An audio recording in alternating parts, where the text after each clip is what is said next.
any part of me. I will gather my stuff, enough is enough. See, we can agree on one thing. No, don't bother showing me the door. It's getting kinda late, and I can barely see straight. But yes, I can manage my own way home. It's not the first time that I've had to roam down the streets of Silverlake alone. And I roll into a room off Hyperion. I don't know what block I am on. And there's this scruffy face wearing plaid. The music is bad, it's loud, and man, this really ain't my crowd. Why don't people scream? Why don't they just let the guy sing?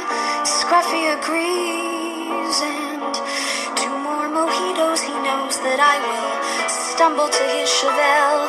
But even that don't go so well, because I should stop, I really should stop. Okay, just stop before I make a big mistake. And I fumble a buzzed apology on the streets of Silverlake. And I've been through a string of men, it always crawls to the same conclusion. And I'm starting to think that love is just some dizzy domestic delusion. And if I had my way, I'd never even fall.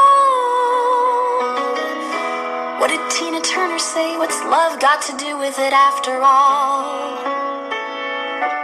I make it to my building before the morning light pushes all the birds into flight, and the geriatrics walk their dogs. And my mind's in a fog, but yes, I've had some time to ruminate on all those things you said so late. And some of it gave me pause. Well, you mentioned I am selfish, I'm untrue.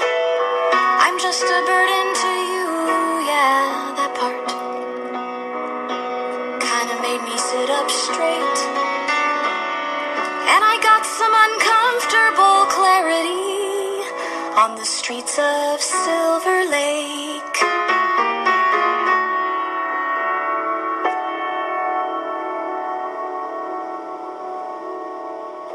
And that was Melissa Thatcher with her song entitled The Streets of Silverlake, off of her debut release of the same name, The Streets of Silverlake. And starting things off, we had a song by Nellie McKay, and this was entitled The Dog Song, off of her release, Get Away From Me. This is Inoculated Expressions, the place of original music and poetry. I'm your host, Verse Train, and right now, Skyping from California is a talented singer-songwriter and piano player named Melissa Thatcher. And she's been compared to people like Kate Bush, as well as Regina Spektor and Nellie McKay. She has a current debut release out entitled The Streets of Silverlake. So Melissa, welcome to Inoculated Expressions. Hello, nice to be here. Before we get into how you got started, how does it feel being compared, even when Fernando promoted your show, Fernando Perdomo, who's another singer-songwriter, people like Kate Bush, Regina Spektor, as well as Nellie McKay? How does that feel? It feels, that's a lot to live up to. No, I'm honored. I think they speak honestly in their music, and that's what I'm trying to do, so hopefully that's why they're comparing. And really, from some of your live performances that I've been seeing, as well as some of your songs, you really speak. It's almost like you're singing as well as talking. It's almost like doing poetry, kind of like a little bit. Yeah, it's very lyric dense. So, especially The Streets of Silverlake, the title song for the EP is lyric dense. So there's a lot to get out there, and so sometimes you can't sing through the whole thing, and you've got to kind of just throw the words out. And it is a rambling. That song rambles.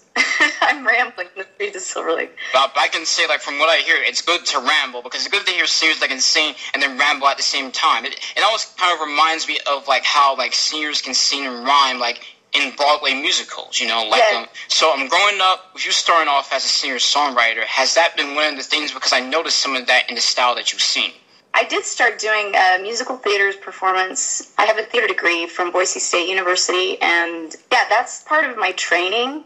Even though I didn't really pursue it for very long, I found I think I got to a point where it's like I wanted to express what was inside of me instead of somebody else's words. And so, but yeah, definitely. And I grew up listening to musicals. My parents, that's what we listened to, South Pacific and White Christmas. I thought it was strange when I got out into the world in college that everybody else didn't know all that music. You know, I found I was kind of the oddball, that I had this encyclopedia of musicals in my head. Yeah. So when you start writing your own songs, even for your latest EP, The Streets of Silverlake, it seems like kind of like a look into your own life. Would you say that? Yeah, there are pieces that are autobiographical. I take events in my own life and place them in my songs, but it's not strictly autobiographical. I think I definitely embellish and add to that, yes.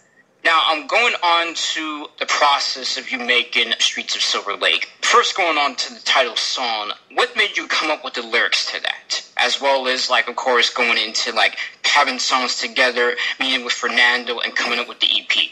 Well, when I met Fernando, I had been writing songs for, like, I don't know, 6 months or so, and I just started singing them out, like, in public.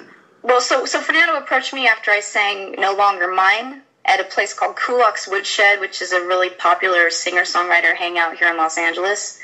I played there. He didn't get to hear me, but he said that he heard people clapping and, like, roaring, and so he approached me afterwards and he said, I'd love to work with you, and so we went from there. With The Streets of Silverlake, you know, I started with just a silly tune. There wasn't any lyrics or anything that I started with. I just like the idea of somebody, you know, you get in an argument with somebody and you have to leave. You go out in the street and you walk. That's what I do. So it started with that. And the original lyric, I don't know, this is saying too much, but was nursing my heartache. You know, I'm walking around nursing my heartache, and that was not succinct enough. I thought, well, where would I be nursing a heartache? Well, the Streets of Silverlake. That rhymed with it. And so I flipped it and did The Streets of Silverlake, yeah. Yeah, because is Silverlake somewhere around Los Angeles or somewhere around California? Silverlake is a very popular area of town. It used to be, like, back in the early 20s, like in the 20s and 30s, it was, like, where Disney used to have their studios. It's kind of a hilly, hipster area of town. So, yeah, it's very identifiable to Los Angeles or... Yeah, and also, do they happen, like, since you mentioned hipster, do they happen to drink coffee, too, as well? Have a lot of coffee shops around there? Yeah, there's coffee shops there, and there's a lot of little bars tucked in places, and little theaters, and yeah, it's a really nice area of town. People want to live there. Lots of people with dogs, and, people talking on the street. It's walkable, which is not always the case in Los Angeles. Well, certain areas of Los Angeles are just California at certain times, so, yeah. Right. When did you really start to get serious in terms of you thinking you really wanted to be a singer-songwriter? When was that time where you felt like, I've never been serious about it. Wow. No. I don't know. Actually, I didn't plan on it. It was something I did at the piano. I've always played the piano, and I've always been a singer, but I've always had people back me up. Oh, kind of like... Yeah, I've always had, somebody else accompany me. Okay. And then a couple years back, I did a cabaret show. Mm-hmm. It was, jazz standards, and I had written a couple songs of my own, but I gave it to the accompanist. I said, you play it. And he says, okay, this time, but you need to start doing this for yourself. I said, I can't do that. He says, yes, you can. And it kind of grew from that.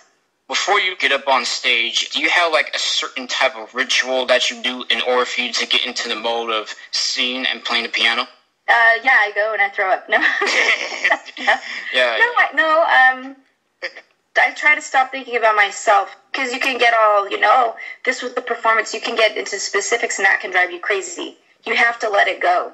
So, no, I go on stage and I perform the song and make sure that I'm communicating what I want to communicate. I warm up. La la la, all that kind of stuff too. You do like vocal warm-ups. I do, because that's where I came from. I came from classical music. My parents are classical musicians, and I studied voice. Yeah, I don't go out cold. Definitely go to the restroom and do a little warm-up, psych myself out. Yeah, I guess I do. See, I said no, and now I'm saying yes, I do warm up. Yeah, that would be a little bit confusing. Like, right. Yeah, but it's good you have a little bit of sense of humor and all that stuff, because it comes out in your songs anyway, so it's good. Yeah, because I don't think Silver Lake's a serious song at all. I think it's funny, but I hope that comes across. Yeah. Now, In the Morning is another story. You want to drink a bunch of White Russians and then all of a sudden... Right. Well, I don't know. Anybody that's been in a relationship and has abused certain, in the middle of the night, you get in those fights. Now going on to the special thanks and shout-outs. Do you have any shout-outs you'd like to give? Well, of course, to Fernando Perdomo, who is an amazing producer on Forward Motion Records. He approached me, and so, yes, Fernando, all my friends... I also sing in a band called Cosmic Squirrels. That's a whole other thing. But yeah, all my friends, Dan and Luke and Dominic, and of course my family, Oscar, Maya, Bruce, Laura, Duke. Yeah. All right. So, Melissa, how should people get your latest release, The Streets of Silverlake? How should they be able to purchase that? Well, we're on everything: iTunes, Amazon MP3, eMusic, Google Play. You can also go to my website, which is Melissa Thatcher. That's THATCHER.com. Melissa, 2 S's, 1 L. Yeah, that's the best way to find me. And also, I have a fan page on Facebook that has some links to some of the songs for free. If you want to check it out first there, that's another way.